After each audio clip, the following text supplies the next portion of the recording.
I'm going to get into really kind of what we looked at on how we started building it. And it wasn't something that we talked about every single day about the Rebel Way, but it was something that really I've hung my hat on developing what we wanted to be about. And for us to be our best, I think we absolutely got to work together. Okay, it takes all of us to get that done. We got to be committed to being a great teammate. And then our accountability level to ourselves and our teammates are going to make the difference in our level of success. Our identity is going to be on display. How bad do we want to be great? That's a question that we all can answer. We have the opportunity to do something really special. And I told our team it's going to be the hardest thing that they've ever done athletically.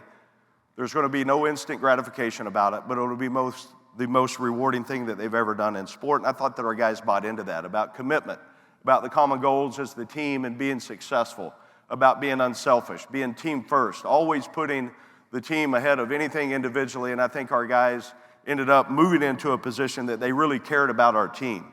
And then we had 3 promises that we talk about all the time. I wanted them to go to class. Okay, that was something that was important to me. If you don't go to class and you're not responsible in that area, there's no way in the world that we can count on you when it's 4th down and 1 and we need to stop. Okay, or 4th down and 1 and we need to complete the slant. There's a number of those things that went into it. And in turn, our team, at the end of it, we had a 3.22 GPA. So we really bought into that philosophy, in my opinion, on what it took. Have a great attitude was the next thing that we wanted to have. And then the willingness to be coached. And I think there's value in that. If you can really coach a kid, not yelling and screaming, but if you can coach them and be open and be honest about that and give them what they need to work on, what they did well, and give them a coaching point every single play, not just, hey, that was a good job. Well, what was a good job with it? Was it my hand placement? Was it the way I broke out of my route? Was it all the different details that go into that? I think trust is a word that's really hard to get these days. We all understand that, and it's also hard to keep once you get it. Okay, when we talk about family, and everybody talks about family and culture and all those things in sport, well, you better live it, and it better be something that you do every single day. But being a great teammate can be the strongest bond in your life. You got to be there for each other. Treat everybody how you want to be treated. We talk about that all the time. Okay, life is not going to be fair, but if you treat those around you like you want to be treated, it's going to be a really good place. We talk about relationships a lot in our building, and then build trust in each other, always to do the right thing for our team. You don't have to worry about, okay, when the day is over, is my teammate doing the right thing for our team? Because every decision that they make or I make affects our entire organization. I think the growth of our program, okay, the growth every day, academically, socially, and athletically, there's got to be a plan for that and what it looks like. We can't just wake up on Wednesday morning and say, okay, what do we do today? There's got to be a thought-out, well plan in every area. Utilize the services and the resources that we have at UNLV, and then write our script. I challenge our team all the time. We've got a blank sheet of paper in front of us. We get to write our story, and we're going to get to do it together. Okay, the single biggest way to impact an organization is to focus on growth. Okay, there's almost no limit to the potential of an organization that recruits good people, raises them up as leaders, and then continually develops them. You've got to be intentional about it. You've got to be intentional about personal growth. I want our coordinators to be head coaches. I want our position coaches, if they want, to be coordinators. I want our GAs to become quality control guys, quality control to move up. I think that's my job as a head coach. I'm trying to help our entire organization move forward, but you've got to be intentional about that. Growth never stops, okay? It never, ever stops. We'll always be as good as we are on what we're working towards. I think toughness is something that a quality that we've built our brand on. We've built the opportunity to be a tougher team mentally and physically on the things that we talk about never giving up. It's going to be hard, and we're going to have to strain, and we're going to have to be uncomfortable. And that's our Winning Edge program in January and February. That's spring ball. That's the summer workouts. That's once we get into fall camp and we 2-spot every practice. Those things are hard, but it develops our toughness that we know that we've got an opportunity when we line up on Saturday that we can be tougher than our opponent if we'll go do it. The ability to have self-discipline and self-accountability and making decisions that put the team first, it'll affect our program and many that were before us and the many that come after us. The ability to have sacrifice, having the character and the toughness to make the right choice, okay? Everybody understands the world of a college student athlete, the choices they have to make. We can influence them in a very powerful way, but you've got to sacrifice to make the right choice.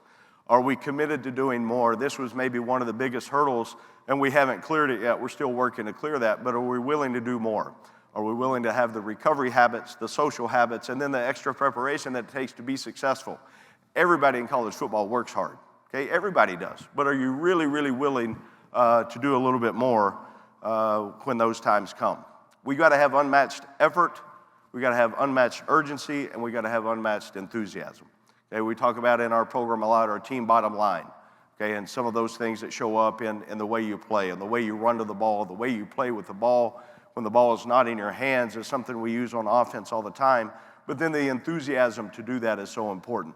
Attitude, we control it every day, no matter the situation, and I want us to look like we're a 4th and 1 program in all walks of life. And if we do that, we have great urgency on the way we move from meeting space to meeting space, the way we go through walkthroughs and sprint throughs and run throughs, our program will move forward. We talk about being early. Okay, this is the class, this is the tutors, this is the study hall, this is the treatment time. Be early, be on time, and do more. It's a reflection of what is important to you. Okay, eliminate mistakes. I think if you take the opportunity, our margin of error is 0. It really is, and we've got to be right in a lot of ways. And some of those things are just don't beat ourselves. You've got to have things in our favor, from turnover margin to penalties to mental errors, and then our special teams play.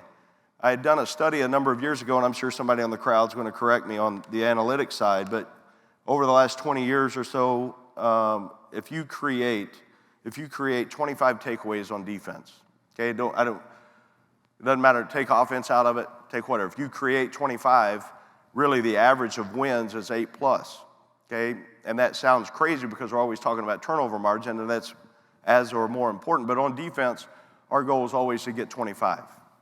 Okay? We had 27 this year. We won 9 games, so the theory still plays into that. We were +8 turnover margin, which was top 20 in the country, and our offense worked on ball security all the time. So those things about not beating ourselves, about being a disciplined team in the penalty margin, and on making sure that special teams was an advantage for us. Be a great competitor.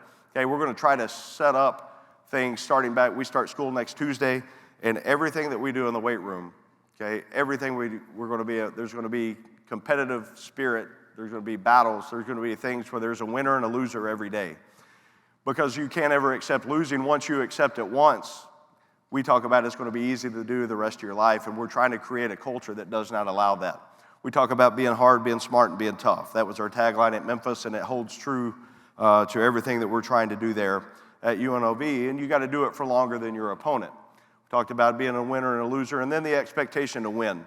We got to expect more and give more.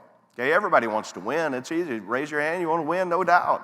But are you willing to do the things that it takes to do that? I don't want our guys, I want them to be very, very confident. I don't want arrogance, but I want confidence. Put no self-limitations on yourself and on your team. And if you prepare the right way in our system and in our program and our schematics, then you'll develop really true self-confidence.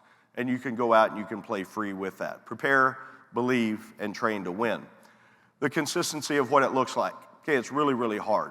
Okay, you guys understand that. It's easy to do for the first week. It's easy to be enthusiastic on the first practice. But your details and your habits, you got to be your best every single day. And our coaching staff and I have talked about it a number of times. We're not allowed to have a bad day. We can't do it. Our team, there's too many people counting on our organization to have a bad day. So our details and our habits, and then the consistent of that, I want our coaches to just be who they are. We can't have one day that we're out yelling and screaming and then one day not say a word. Just be consistent and be a great teacher. Okay, the leadership part of it is so important. We understand that. Everybody sets an example. Be willing to change what's not right. And if you allow that as a coach or an assistant or a GA or one of the players, then you're part of the problem. You can't, as soon as you give in to that, in my opinion, then you become part of the issue. But establish the culture that will only allow success. I think we're all responsible for that. Everybody is responsible for our performance. Everybody is responsible to do your job. And I think our coaches have done a tremendous job on taking their players' performance very, very personal. And if you do that, along with the academic success of your players, your position group, and you take the responsibility of how your players and your position group performs, if you take it personal, then you know you're going to do your absolute very best. I think there is a fine line in all of our world to over-communicate. Okay, don't ever assume anything. I've got 2 sons. that are, one in college, one in high school, and I talk to them all the time about if you will just communicate and still learn to communicate, face-to-face communication, and you'll outwork people, you'll jump ahead of 90% of the other people that you're trying to get a job in front of someday. I think we have done a nice job. We've still got a long ways to go on eliminating excuses from our program. Okay, this don't allow them. We can't. That was one of Gary Pinkel's things a number of years ago about attitude and no excuses. And if you don't allow an excuse, okay, there's either problems or there's solutions. We're in the problem-solving business. There may be an issue or a roadblock. Let's find a way to go fix it, but let's not have an excuse for how we do those things.